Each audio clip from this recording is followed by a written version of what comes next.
Hello, everyone.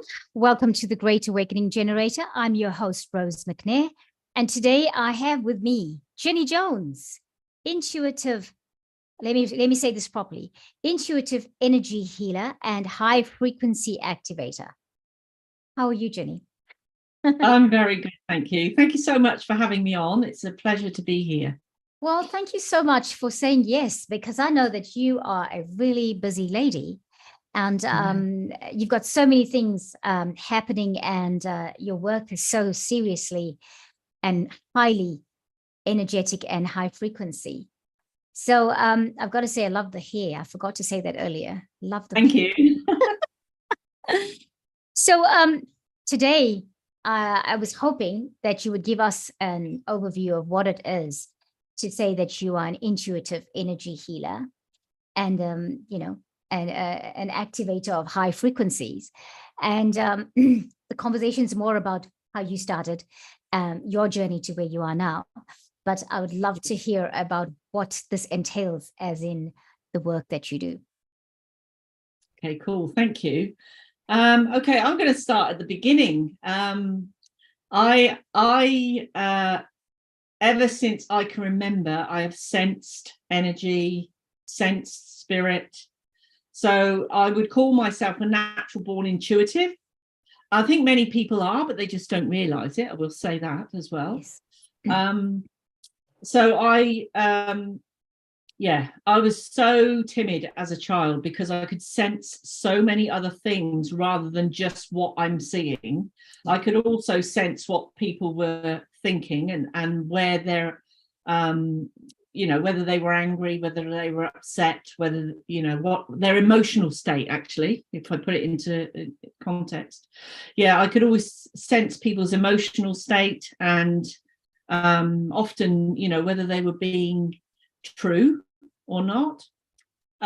So throughout my childhood, I have had many situations of interactions with other timelines, spirit, ghosts, all sorts of things. I mean, I'll just give you a couple of examples. When I was about 10, we used to live near Kingston Moorwood Agricultural College, which was two very big old manor houses, and one of them was the base of the college, and that was my playground, actually. And the gardens were very manicured, beautiful gardens. And I remember one time I was walking through the gardens, just about to head towards where the maze was, and I recognized that there was someone following me just to the side, just behind.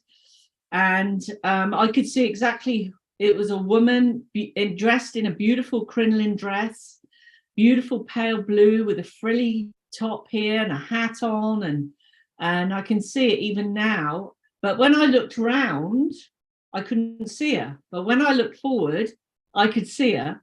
And I also was aware that she wasn't aware of me, but I was aware of her. So I would have been about 10, I think, then. And I've had other experiences as growing up, and even in my teenage years, always been very interested in alternative things like science fiction, ghosty things and stuff like that, and books and what have you, reading a lot. And then, I carried on doing the normal thing and met my husband, and then we moved to New Zealand eventually after having a couple of kids. And it wasn't until I actually reached New Zealand that I fully stepped into who I am now. I became an artist first, and I think that for anyone listening, if you want to develop yourself spiritually, getting creative is the most amazing way of doing it, because once you fully step into creation mode, whether it's painting, cooking, sewing, whatever it is for you, gardening even, once you're in creative mode, you're opening up those channels to a higher consciousness, to your higher self, if you like, or to the spirit world, whatever you would like to call it. Yeah. So I became an artist for quite a long time, and I was still hairdressing at the time as well. I was a hairdresser and a barber, and it was through doing the art that I realized that things were really opening up for me, and I knew it was spirit, or my higher self kept sort of giving me a nudge from, I want to say, back here, to go and find a spiritual group, which I did eventually find, and Yes. fate even brought that around. And that was really like me diving in. I just got so involved in learning as much as I possibly could, going to do different trainings for healings and psychic abilities and mediumship, and you name it, I was craving it, which I know that many people, when they're awakening, are the same. They crave information and crave Yes. to dive in. Yes, indeed. Yeah. So I have to ask, weren't you frightened as a child when you could see people that were not really there? Yeah, very, absolutely petrified. Yeah. And I in one house we lived, which I found out as an adult that it was an old airdrome in the war. Okay. And in that particular house, I was seeing and feeling nearly every single night spirit on the land there. So I don't think they were actually attached to the house in particular, but on the land. There was even an old air raid shelter on that farm. Okay. Yeah. And I was probably a very nightmare child back then, because nearly every night I'd be shouting to my mum, "Mum, there's someone in my room," and all that, being absolutely petrified. Yeah. Well, what about family life? Did your parents understand it? Did they think it was just how children see things, or they're scared to be alone, so they say, "Oh, there's the boogeyman," or something like that? What was their response to it? They thought it was just my imagination. That's what it kept saying to me. Yeah. There's nothing there. It's your imagination. But it wasn't. Now when I look back, any parents listening, if your children are saying there's something in my room, please take notice. It's going to ask you to give us some advice for parents, and you've just done it. That's awesome. I mean, it's like when parents say it's just your imagination, there's nothing there. Just you saying that makes me realize how empty the words are. And I mean, obviously our parents don't know any different, because they're not in that position. Right. But, parents today, if you have a child who's experiencing this, think about whether you say that to them, and should you be saying that to them, and perhaps maybe find another way to explore it or to respond to it. What would you say to a parent whose child was saying this to them? How would you suggest somebody responds to it? I would, it's a difficult one, because if the parent is open to alternative things or other dimensional things, then I would say to them, get your house checked out. Just see if there's anything in the house or anything attached to the land. If there is, have a clearing. I actually do work with some parents who contact me every so often, and they can tell, because also these alternative, I call them earthbound spirits or non-human entities, they are in another dimension, but they can weave in and out of the third dimension. So they're in the fourth dimension. And they can weave in and out of the third dimension, and they can attach to people. And what I've found is that over the years that I've been doing clearings, what I've found is, and I don't want to frighten anyone, so please don't take this as a scary thing, it's just a thing. What I found is that often earthbound spirits will collect in places where there are a lot of people. So that can be shopping malls, it can be cinemas, any public place, but also schools. This is what I've found. And again, I'm going by the couple of parents that I work with, that contact me every so often when they notice a change in the child's behavior, and they know it's nothing to do with diet, or they first of all find out if the child's upset, if there's anything going on at school, and if they can't find anything else wrong, then they know that there's a possibility then that something may have come into the child's energy field, because the kids that are here now are so open and expanded, yes. and think differently, that I know that these earthbound spirits can see their little lights and are attracted to them. So yeah, the couple of parents that I'm thinking of, they contact me every so often, and then I do a clearing on them. I realign the energy field. I make sure there's nothing any negative left in the field any longer, and I just realign their whole system so it's all in alignment, filling them with love and light. And I just want to expand on that. Unconditional love is the most highest frequency that exists in the universe. So if you fill your child with unconditional love, obviously you are, because you're going to love your child unconditionally anyway. Yes. But if anything's going on for them, picture them in a bubble, a pink bubble of unconditional love. If this is another thing I tell parents to tell their kids if they're having problems at school, and I get feedback from this, and it's wonderful when I get feedback. So I've had the odd parent contact me and say, look, so and so is having trouble at school. Is there anything you can suggest? There's a kid at school that's picking on them, and all that. And this is the one thing that I say to them is, yes, I can suggest an energy technique that will really help things. So I teach the parent to then teach the child to build up an energy ball. So it's literally, if you do this now, anyone who's listening, if you do this now, you put your hands together and just gently move them backwards and forwards, you'll feel a bit of resistance. And that's because there's an energy ball now building in between your hands. And so what you do is you absolutely feel unconditional love in your heart. You feel that energy being flooded into that energy ball. And then you fling it at whoever is being nasty or tormenting, or even adults can use this on the road if there's someone that's acting up, or whatever situation you're in, at work, anything.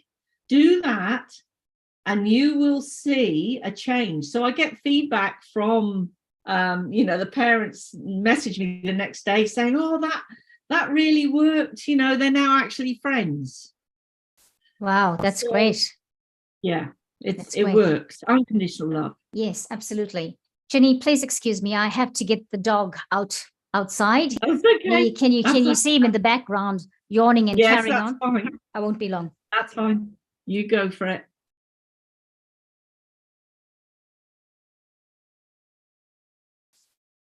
Yeah, so it's an amazing thing being able to tap into our energy techniques that really work, and unconditional love.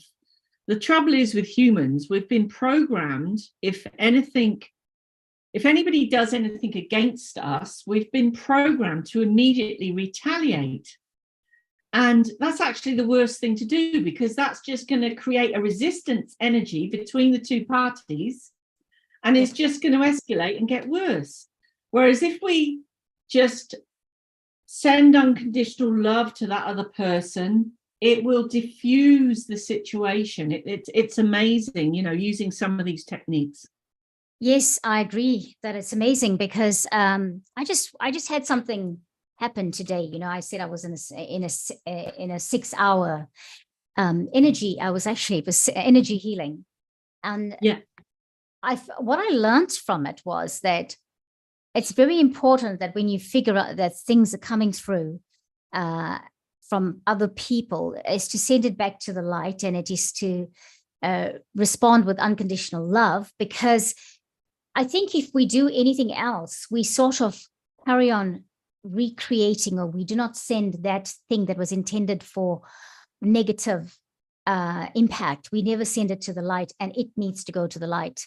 So I think it's very important that we operate from that unconditional love perspective. So yeah.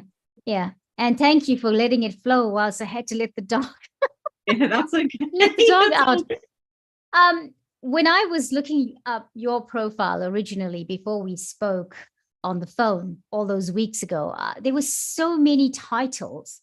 And I thought, what an extremely talented lady who's seems to be constantly doing things to improve her skills and her knowledge and understanding of anything esoteric, and probably other things too. What makes you have that desire, or I mean, you have the desire, but what spurs that on?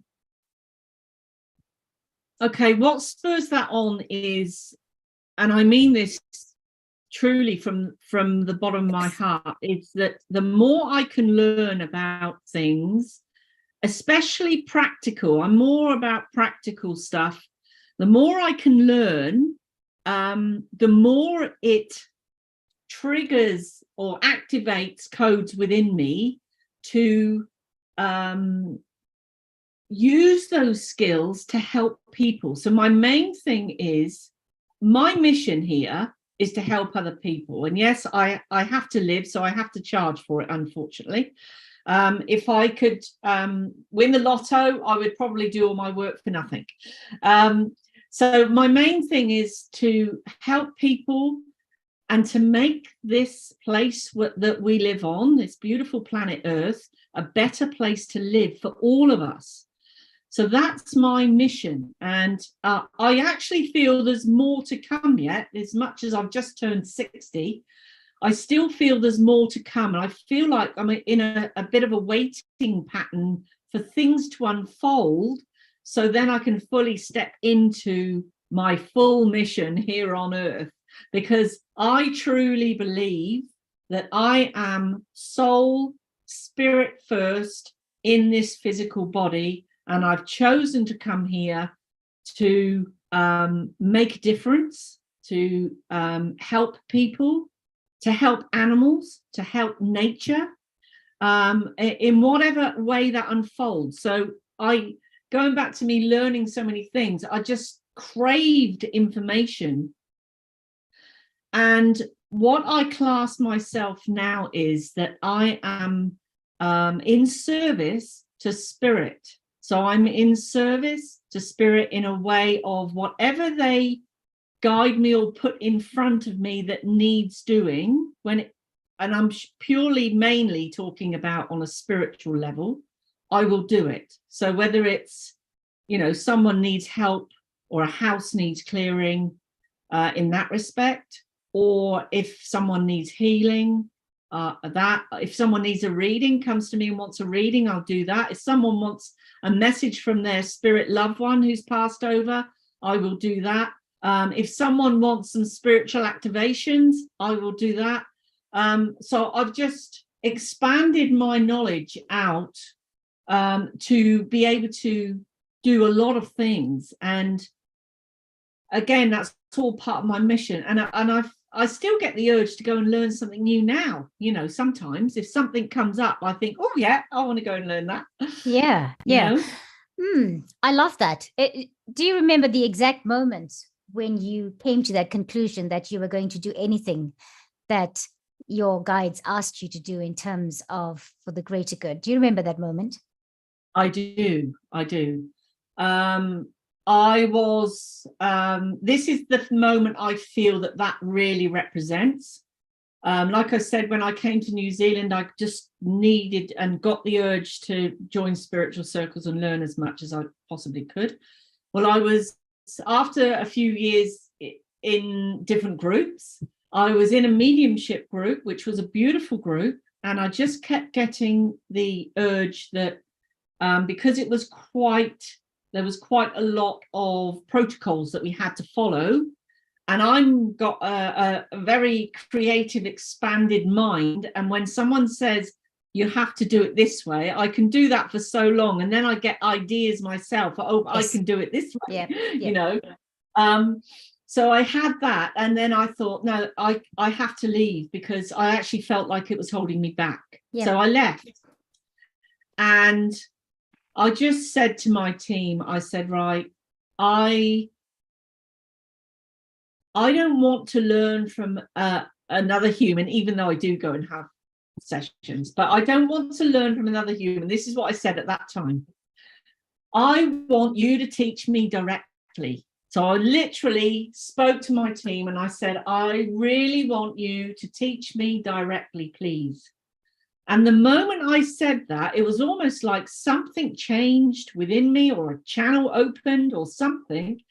And I literally did get guidance immediately. I was getting, because I had a healing practice in Auckland then, I was getting spirit turn up when I was doing healings for people, and I could see them with my third eye, stood in the room. Yeah, it was really cool. And occasionally I see now too. And now I actually see orbs, and purple orbs to me represent guides.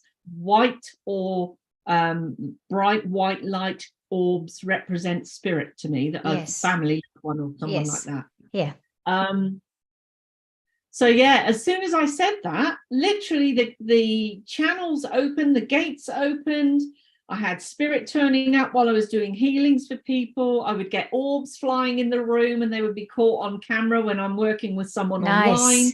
Yeah. And it was wonderful. And then I actually was at a friend's house, and I'd been to a Deb Weber workshop all day that day. It was really expanded anyway, but I went to a friend's house that night for a meal, and the light started flashing in the house, and I felt the atmosphere change, and I thought it was spirit that were turning up to give a message or something. And then I literally, it was a summer evening, so that the curtains were open, and there was a ranch slider behind my friends who don't really believe in this stuff, so I couldn't really say anything or anything. But the lights were going crazy. I went and checked the lights in the bathroom and the hall to see if they were going crazy as well, and they were flickering. Came back, sat down, looked through my friends out the window, and I literally saw for about 10 seconds a little grey ET being staring at me through the window. Yeah. And I didn't feel frightened at all. And then literally 10 seconds and he dissolved or vanished. And what happened then was I got the impression in my head, we're watching you. Okay. So, yeah. So I didn't feel frightened. I just didn't feel, that it was anything bad. So what happened after that is, I can't really remember how many weeks. It might have been about 3 weeks after that. And I was still, getting clients coming. And on this particular day, I had a client on the table. And then all of a sudden I saw, and this was with my third eye, a being come into the corner of the room, almost like a hologram. So I could see exactly what she was wearing. It was like a feminine energy. She was very, very slight, a elongated head, uniform on with very sort of square shoulders. The gown was right the way down to the ground, and it was shimmering and moving like it was alive. It was like a silvery, grey, sparkly sort of shimmer that was going on. And she had some sort of headdress on. Now, I'm nearly 6 foot, and I think she was a little bit shorter than me. Okay. So she was quite slight, very, very slim. So she came in the corner of the room. And of course, I had a client on the table, so I couldn't oh my goodness, who are you? And I had been used to spirit coming in to the room anyway, and different ET beings as well. Yes. So what happened then was, she didn't really say anything, but she started showing me as I was working on the client, because I had to keep going because this is a paying client. as I was working on the client, she started showing me the layers of the energetics of the body, and that I could put my hands in there and actually start moving things around. Wow. And she also showed me, like, the only way I can describe it is like a motherboard above, where I could pull things down, instruments, to make changes in the energy field of the person, and sometimes in the body, depending on what was going on Right. for the person. And she also, because she came in for about, I want to say about 6 weeks to 3 months. It was quite a long time. Every time I had a client, she'd come in the corner of the room and she'd start showing me things. Wow. And as she came in regularly, and at some stage at the beginning of the teachings, because I know she was teaching me, she told me that I needed to sing, so that frequency and the frequencies that I could do my voice with my voice would also, the vibration would go into the field and also start adjusting things. Wow. So what I saw, it was amazing. It was absolutely amazing. I just feel so blessed that I had this experience and that they taught me. I feel that she was Arcturian. That's what I feel. I don't know. Yeah, I was here. I was thinking that as you were describing, and I was thinking, oh, I think this is an Arcturian guide. Yeah. Because it spells that, doesn't it? They are so beautiful and such wonderful energy and so unassuming. And gentle and loving. Yeah, absolutely. And they are the healers, and their technology when it comes to healing is so advanced. That's right. That it doesn't need to be physical things. It can be energetic. Yep. She came in for, like I said, between 6 weeks and 3 months, and taught me so many things, and visuals, because I get visuals. So she was showing me the different layers and the electrics that are in there. It's like little sparks and lines of light that could be moved, It was really, really amazing. Twice while she was teaching me, I knew that they brought him in, and I also knew, because it was a deep knowing, that his body was asleep somewhere on this earth. Okay. And they brought this chap in his astral form to learn what she was teaching me that day. Wow. Yeah, twice. The same man came in, on different days. Amazing. Yeah. I don't know whether I'll ever get to meet him or anything, but he was darker skinned. He had dark, sort of curly-ish hair down to about here. And I'm guessing he was a healer somewhere, or a shaman or something. Yeah. And he was in the sleep state, and they were bringing him in to learn from what you were doing. Yeah. Oh, wow. Such an amazing experience for all of you to have, especially you, though, knowing that you were conscious of that. Wow. Yes. It was. So I was going to say, before I forget it, and we'll come back to, I'll bring it back before we finish talking. Just a point about, you were saying that you were guided to do, you had said to your higher self and your team in spirit, these are my words, I'm using those words, that you would do anything they ask you to do. You were prepared. You were obviously just giving yourself over to them to be used for the work, for want of a better word, to, ceding yourself over to them to be used for the work that is necessary for the planet and the transformation and for healing and all of that. And you were saying, you mentioned, well, you do charge because it's a thing, we need to live. This is just it's the form of exchange on the planet.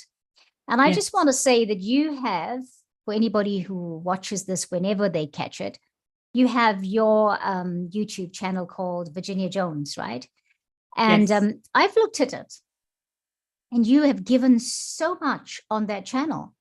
And I thought, what a generous lady. This is when I looked at it already a month ago, right? I was just amazed at what you've done, how much you've done on there. and that is available to people for free.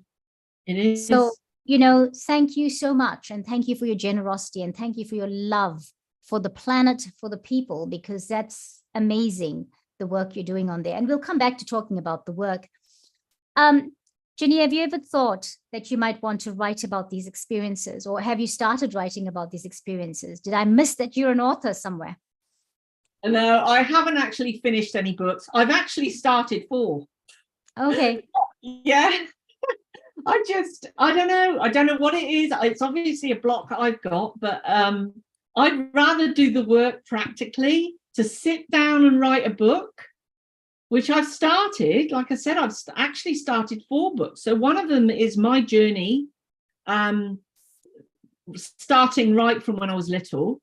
And, yes. and now looking back at that, a lot of that was for healing for myself, yes. Writing it down, clearing out stuff that I've held on to for years, and all that.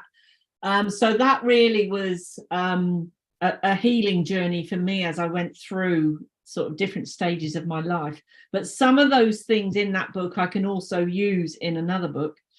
I've started writing a book on how to clear spirit. I've started writing a book on ET contact. I have also put out ages ago, because I've got a fascination about how people meet, how soulmates meet. I've got a real fascination with that, because me and my husband met in quite unusual circumstances.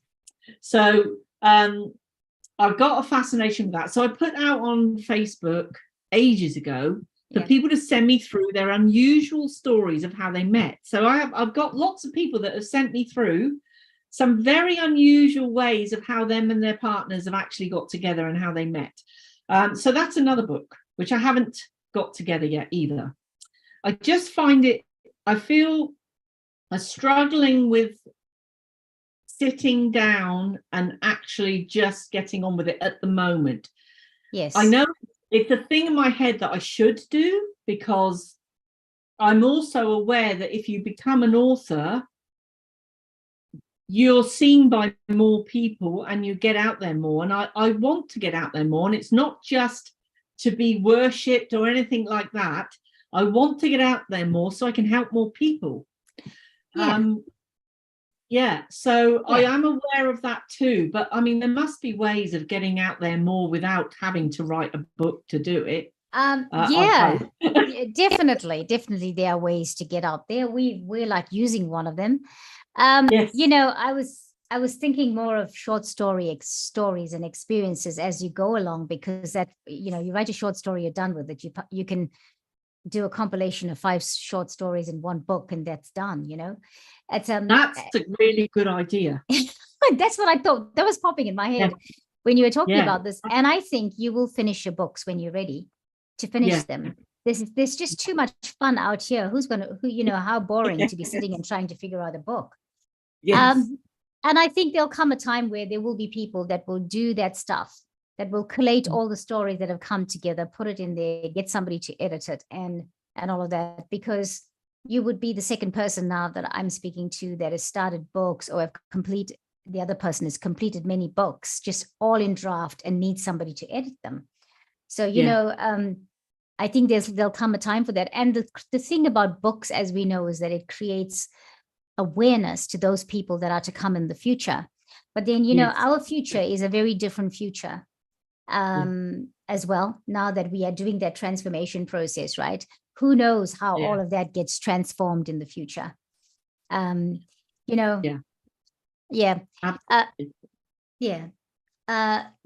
Arcturians have been known to, even when I worked with a group of 40, that's David K. Miller. He channels the Arcturians.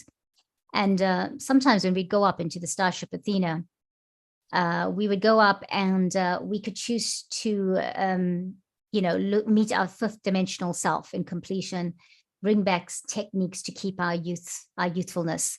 And so they not only have they are they the masters of healing, but I think they also are able to help us to maintain our youthfulness and longevity.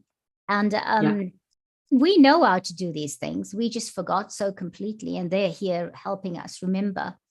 So I do love working with the Arcturians, and they're very much in our space at the moment.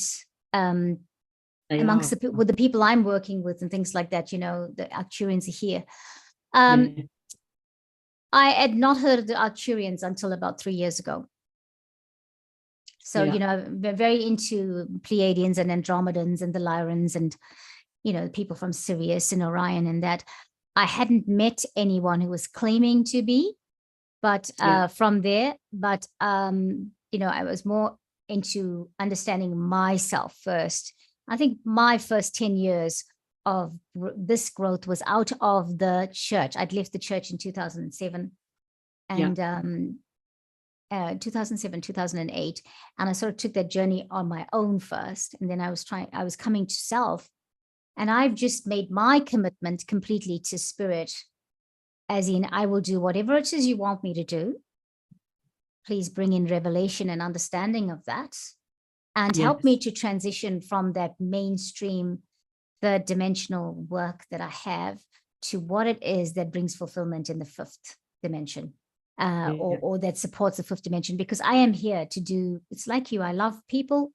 I am here to support humanity through their process. I don't know that I was ever here for any, this is a weird thing to say. I don't know that I was ever really here for any third dimensional purposes. I had all of those things that I was doing, but it was because that's what you needed to do to get through life and living and all of those things. But I am here for other things. So tell me a little bit about your experiences with the Galactics. You know, I just love it. I don't say ETs, I just say Galactics, and there's nothing wrong with saying ETs. You're part of CE5, or you? Yes, you're part of CE5. And then, of course, Dr. Stephen Greer is the starter of this, a founder of CE5. Am I right in my understanding? Yes, he is. Yes, and of course, he's the one now that's also heading all the whistleblowers coming out and actually telling about the truth about ET and how ET have been visiting this place for so many years. And, you know, anyone who might be frightened of ET out there, because, again, unfortunately, we've been programmed through films and TV that any ET thing is evil, or they're here to eat us and all that stuff. Or they're here to harvest our genetics. Not that other people are not trying to interfere with our genetics here on the planet already, but that's right. That's right. You know, that's just a program that's been running from other humans out here. And I want to say to people, from my experiences, and there's been many now, because that little ET that I saw, that was probably about 16 or 17 years ago. That was the very first time I consciously aware of having ET connection. Before that, having lots of spiritual connections. All of my experience with ET, none of it has been bad. So I just want to say that now, right at the beginning, none of it at all has been bad. I have connected with some very unusual looking ETs because I'm a visual, I see things. And I'm not frightened of them. Probably if they was to materialize solidly right in front of me, I might have a different reaction. But a lot of them come and they're cloaked. So they give you telepathic visuals of themselves. Yes. They also imprint images into your mind, or they might even speak to you. So I've had one of my experiences was down in the South Island. We were on a CE5 expedition. There was a whole group of us there, and a lot of people from different countries as well had come over to New Zealand for the CE5 expedition, because it's pretty magical here, especially in the South Island, because there's hardly any light infiltration. So anyway, one of the protocols is that when you're going to do ET contact, is you sit and meditate in a group. There has to be coherence between all the group members, and the better coherence, the more contact you're going to have. So yeah, we're all sitting in the group. This is probably about possibly day 2 or 3 in. So we've all got to know each other a bit. And so we're all getting on well and everything. And we're meditating. And we sit and do a meditation where we go up into a funnel from the earth and through each one of us up, and we connect and show ET where we are. And then we show them by bringing them down visuals of coming back down to where we're actually sat on the earth. Okay. Yeah, that's how we do it. And we after the meditation, any experience during the meditation we share. So we go around and have a sharing circle. Anyway, in this particular meditation, at some point during the meditation, and I've learned to meditate with my eyes open, by the way, because I'm watching all the time. So there was a being behind me. I couldn't see them, but literally I heard, and it sounds just like light language. It sounds like someone going, like that, right behind my head. And at the end of the meditation, I shared, there was someone behind me. They were speaking in a language I didn't understand, which sounded like light language. And the American guy that was sat next to me, he said, yes, I heard that. I heard it too. So, yeah, that was like confirmation, that it actually happened. And we've been in a group setting where we've had like a portal open in the middle of the circle. We've had beings standing behind each person in the circle. We've had ground flashes, which are literally from a 0 point place in the sky somewhere. Light appears from nowhere and literally lights up the whole ground. Wow. And then you see it go back up again like that and vanish. That I've witnessed that twice, and it's absolutely amazing when that happens. We see flashes of light bulbs in the sky. Sometimes it's in 3s, sometimes it's 1, sometimes they're moving. Yeah. I've seen, me and my daughter have seen energy craft, which are like, they're traveling so quickly, it's literally like a second or 2 seconds. Yes. And you see them. And they're like balls of energy with a nucleus. And this one we saw was purple in color.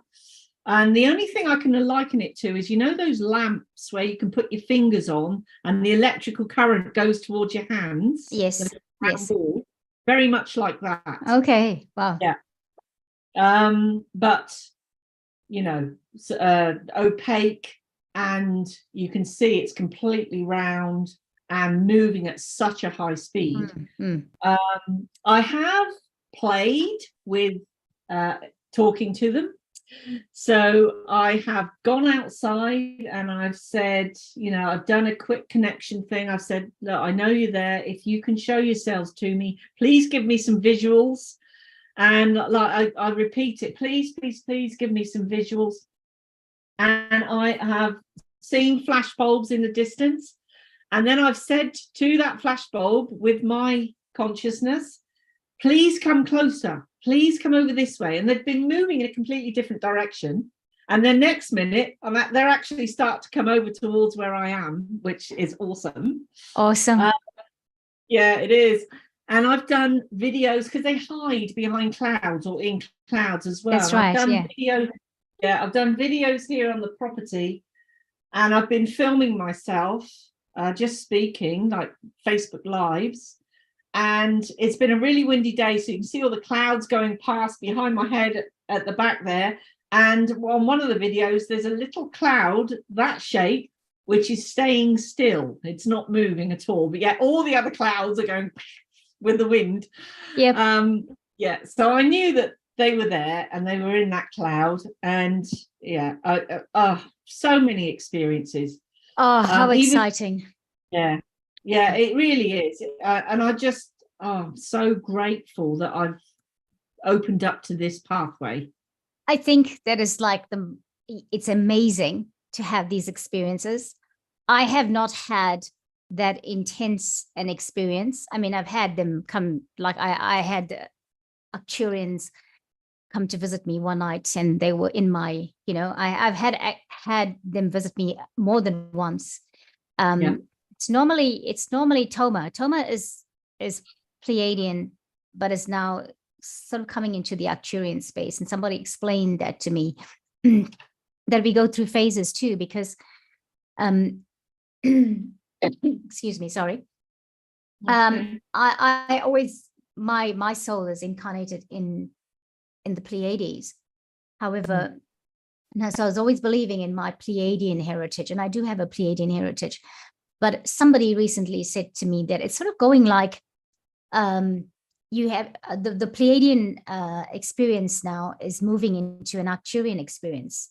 And so it kind of explains why you would have, I would relate to Toma being Pleiadian, but then also now I'm in the Arcturian space. And so I'm sort of coming into my Arcturian self as well in the way I am evolving. Yeah.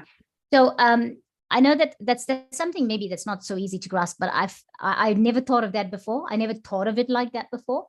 And the way they explained it was, and there will, in the future, there'll be the Sirius self, and there'll be the and maybe Andromedan self that will start to experience your Andromedan self, or your Syrian self, or Sirius self. So I've had them come and visit and actually talk with me. They also brought my Pleiadian parents to me, because I've often wondered about my Pleiadian parents, and so they do very much what I do in the galaxy. I get it because they do it. They've already been doing it for all their lifetimes, and so they are all over. They warriors all over the galaxy, and so I do the same thing in all my different forms. And they showed me my mum, and my mum's really, she really worries about me, because I'm not where they are, but they work together. So it's very, I've seen them. It's just about having the impression and understanding the communication of what they're bringing to us, right? In terms of I call them moving stars. I've seen them so many times where I live. They're just moving. They move really fast, and they move, and some at any one given time, especially I noticed that in the mornings, like 5 a.m. in the morning, is when you can see more of them than less of them. At night, you might see maybe, 5 going in different directions, or you'll see them traveling together, one after the other. Often they, in the summer, because of where Sirius is in the sky and Orion's belt, quite often they're coming from the southern direction over to this way, going north, where if Sirius, or if the Orion's belt is now placed here on this side, the way they're moving.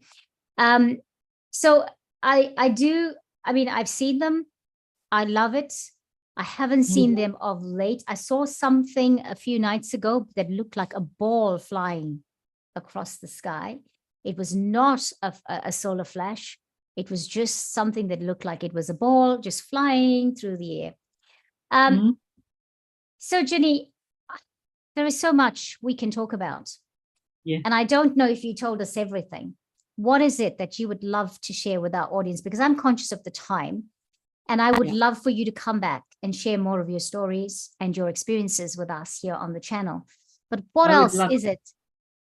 Yeah, it'd be nice to have live chat, and who knows, we could market this even better and get people to ask us questions and answer some questions. Yes, that would be awesome. I'd be up for that. That'd be really great. So please tell us anything I haven't asked you about. Well, and of course, go on. I would like to say a bit more about my healing, because I'm actually a trained Reiki master teacher. I trained, and I went up and trained right up to master teacher level. But the moment I saw this little ET, and then I got taught by that ET, after that, I realized I'd tapped into a different form of energy, because I was used to Reiki, which is very powerful, but it's very gentle. And the energy that I now work with is very powerful, pure light, and quite direct. Okay. So, and this is how I work, and I've always worked like this, even when the kids were having trouble at school or something. Instead of going to the teacher, I would go directly to the headmaster or headmistress or, Yes. or whatever, and go straight to the core of who I need to see. So I believe that I call it quantum light technology, because it's a light technology, and it's from beyond this world. It's I do believe it is connected to Creator or the God source, but it's Yes. also very ET orientated and very advanced light technology orientated. And I believe that also has come from the Arcturians and what they taught me, and the activations I've had. So I've had, and I get these still now, but for many, many years, I've been getting downloads of what I call what looks like light language. And it's always a black background with language in light being written across, and it always comes at night. And I'm asleep, so it starts happening. And then I wake up and it's still happening. I've got my eyes shut and I can still see it happening behind my eyelids. So it's going directly into my consciousness. So I know that I'm getting a download of this light technology, this light information. And now it happens, and it comes in as 3 or 4 really intense, bright white light flashes that wake me up, and it's still happening. Okay. And I know that it's filled with information, which is adjusting my light body and my energy field. And I can only guess for it's the work that I am evolving, that I'm going to be doing, and that I do now. So this is how I work. I found that over the years that I seem to work with people that are got more emotional problems or spiritual problems going on, more so than physical. But I do get people with physical things. But I do tend to find that I'm working with people that are probably more emotionally got stuff going on. And of course, with any physical thing, we know it starts in the emotional body first. That's right. Anyway. Yeah.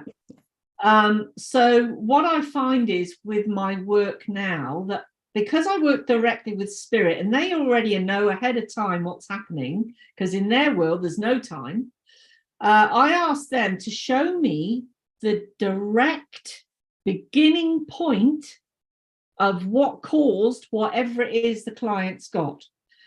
And they will often take me back into past lives, and I go straight to, sometimes it's way, way back, and I get the visuals. It's like a little video playing out where I see exactly who they were, male or female, what they were wearing.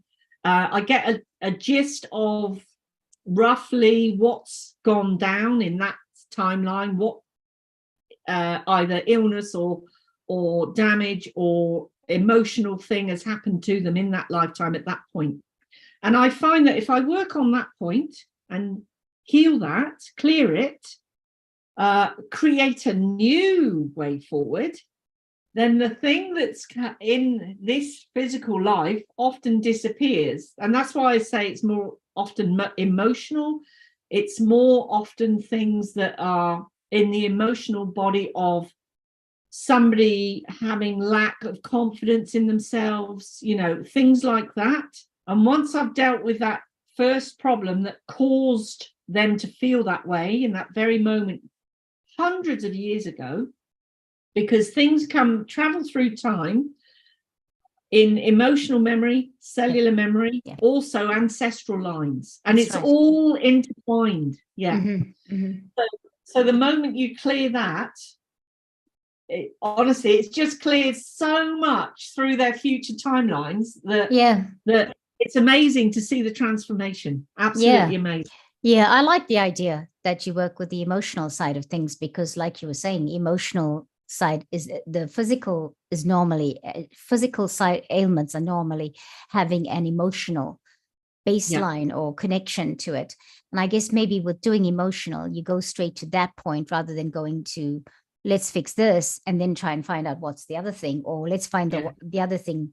In this case, you're finding the emotional side, and then that should prevent a physical symptom arising from it, right, in the future.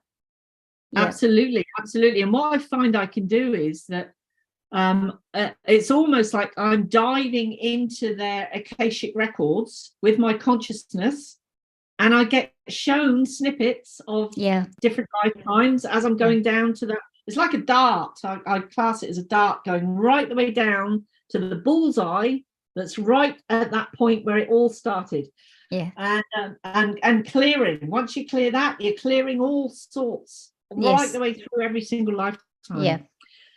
And it's pretty amazing to see, you know, how different the person is afterwards. I just love it. I love it. It's good to be able to do that for people and see results and see that they're actually progressing, moving forward with their lives, because people have always been struggling in some way or the other, but the intensity of struggle has really escalated in the last few years. Definitely. Right. So I was going to say about Stephen Greer and the things that he's talking about, the whistleblowers. I watched the conference in June. And I thought that I watched the first one that was about, I think, 2-3 hours long. I think they had 3 days of these conferences, and I thought it was interesting, the stuff that was coming out. And I don't know, do you have an idea of how far it is in terms of disclosure to the powers that be? Well, I feel that obviously Stephen Greer is doing it in a different way, but we're seeing now the American government now coming out and saying about that they've had, you know, they've been in contact and they've actually got other beings, physical bodies of other beings that have been in crashed craft and all this stuff. I think that is actually part of a plan that they also have. I don't want to bring the tone of the conversation we're having down, but I think this plan is ultimately, and Stephen Greer has been saying it for years, that they're going to do a false ET invasion. Yes. Going to be false. So I want to say that to everyone. If you start seeing craft in the sky that are massive and they've got lights underneath, that is not the multidimensional beings that we work with. Yeah, and if they've got antenna and things like that, if they got antenna on them, they're not. That's right. They're not genuinely, authentically an ET aircraft. So, because humans, you know, back in the 50s and even before that, they have reversed engineered these craft. So they now have made their own. They haven't brought any of this technology or wisdom out to the public. No. But they have it. And so the fake alien invasion is going to, I don't actually think it's going to get to this, but this is part of their plan to do the fake alien invasion, because what more is going to the general public when the NATO, World Economic Forum, WHO, then stand up and say we need to form a one world government because we're in a space war. That's how they're going to, their plan is to bring their one world government in fully, to anchor it in. I don't think we're going to get to that at all. I just don't. Personally, I don't either. I feel like there will be some interception before that. I was just I guess for me, I was just so grateful to hear the stuff that was going on, because if we ever thought that we are being abducted by them, by the ETs, and all of that, this conference changed your mind a little bit about it, right? It made you think about something different. I was watching a talk that Greg Braden had done. I've actually watched two. One of them is where he spoke of the US government has now put out a document talking about technology they've got that they're going to use to basically deflect the sun's rays onto on the planet, basically reduce them incoming rays of the sun. And so he was talking about what the impact of that is, because for whatever reason that they can justify it, there's like 10 other reasons why it should not actually happen.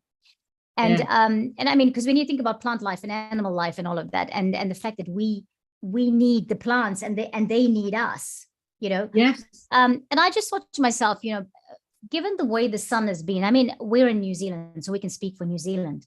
Given the way the sunlight has been in the last year or so, maybe a little bit longer, it's very white. It's not orange. It's not yellow. It's not golden as it could be. The sun rays have been very weak. You'd have to wonder, have they already been doing it and they just took the time to tell us now? I know it sounds cynical. I think so, though. I think they have been doing that. Exactly. Because it's been so cold and dreary. The weather's been pretty cold, dreary. It's affecting people. It's affecting happiness and joy and all of that there, because we need the sunlight to sort of perk up our spirits and all that, right? What's it? Serotonin, or that thing that gives you vitamin D, feel good, right? And so there's been so much happening in this last few months, intensity of deaths and illness and all of that. And you think, well, hey, there you go. Here's another angle where somebody that there's another kind of thing happening to humanity. So I think we need to remember to where our information is coming from and what we buy into. And under any circumstances, do not believe this thing about, oh, we're under invasion, or you know, like the galactic community are now making war with us. Remember that we have Arcturian guides. Remember that the Pleiadians have been here for so long, and they have been the way showers for us. There's so many other star races here currently. They're all coming to the forefront. So it's interesting. I think I met somebody recently who said they are Syrian. Okay. Not your usual, right? No, that's right. I look, with myself, I've sat with this and I've thought, who actually am I connected to more? And to be honest with you, this is what I got, that actually I am a mix of all sorts. So I can also connect to the Pleiadians, well, like many of us can, you know. So, I think I've got a Pleiadian bloodline, Arcturian, Andromedan, absolutely, and Lyran, and all of them. So I think we'll find out some things about our heritage coming up, because Greg was talking about this. Greg Braden was talking to Michael Sandler about it last week on one of his podcasts, or the week before. And he was talking about how we have been on the planet, on Earth, for more than 200,000 years. Absolutely, and how there is something in our DNA that makes us unique. And I have to wonder if it's anything like you've just been talking about, because I know for me, I have known without knowing how, that I know this, that I have been in many planets. I have been in many galaxies, many universes. I have been all over the place, right? I have heritage in all these star systems. I think we have probably been there. We've lived there. We've been Arcturians and all of that. And at some point, we decided Earth was the place to be in, for whatever reason. We decided. Well, for right now in particular. But we've done many incarnations here. And perhaps we have been trying so many times to take it to the forefront, as well as our soul is taking the journey. So I believe that that's what makes us unique. I believe that what's in the DNA is that mix of all the different star races that we are. And it's probably one of those things, you know. So so that's why I think, you know, we've got to just keep doing this. Many of us are awakening to what we've come to do, more so now than ever before. Yeah, and it's great to see so many people waking up. Oh, yes, absolutely. Absolutely amazing. And, you know, we should never lose that critical thinking part of who we are, because the moment we fall into the trap of just going with the crowd, it's going to change humanity in such a big way. Because if you look at Lemuria and Atlantis, we know bits and bobs about that ancient civilization, and that especially Atlantis, they had technologies that they were playing with, energy technologies, and we're actually doing that right now. But I think we've come here to actually create a different outcome to what happened to Atlantis and Lemuria way back. And I think there are many of us starseeds all over this planet that know this, that understand it, and that we're here to do the work, which is still, a lot of it is still yet to unfold for us. And we're also here to guide the young ones that have come through, because they're different beings. They are definitely starseeds. And and they've, we've come through, well, my age group has come through with, we've had the hard yards of breaking through society and following our own path and being different and standing out in the crowd in perhaps not such a good way, and being ridiculed and doing all those things, but we've stuck to our guns and we've just forged ahead and had lots of experiences. We are here to help guide the next generation to help to guide the little ones, and we're all here to help the little ones that are coming through right now, who are such beautiful little open beings. They are. They sure are. It's nice. They come more aware than we have ever come. Right?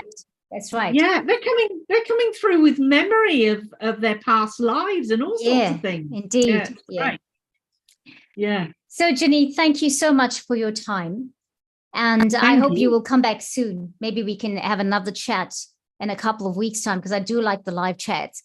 And I'd love for you to tell us more about your channel and anything else that's coming your way, because it's just maybe encouraging conversation that we're talking about things that are current. We're talking about things that are energetic. And, we just having a chat about current energies. Absolutely. And as a last thing, I would just like to say, for anyone listening, if you're worried about what's going on in the world right now, please don't listen to the mainstream media, because that is not true. They're trying to keep fear going amongst, because everyone's more controllable with fear out there. So I just want to say to you, again, I'm going to reiterate, the most highest frequency that exists is unconditional love. So if you can be that yourself, feel it, give it to yourself, don't be hard on yourself. We've all been through such a lot in the last 4 years, and it's really time to nurture yourself, work on yourself. Try not to be out here too much. Actually come in and just focus on that unconditional love, which is in your heart, within your soul, and really connect into your own soul and allow that light to grow and to flood out, because that's the strongest thing that you can do. And the moment your body is actually working under unconditional love and not fear, you're going to be healthier, you're going to be happier, you're going to be more joyous, you're going to be trusting in how everything unfolds, and it's just going to be so much better for you in this experience. Well said. Well said. Well, thank you very much, Ginny. Thank you for joining us. We will put your details in the description box for people to be able to contact you. And we will catch you here next time, and really looking forward to another time to chat again. Thank you. You too. Thank you so much. To you and the work that you're doing. Thank you so much. Thank you. Thank you, everyone. Thank you for watching. We'll catch you next time on The Great Awakening Generator. Bye-bye, everyone.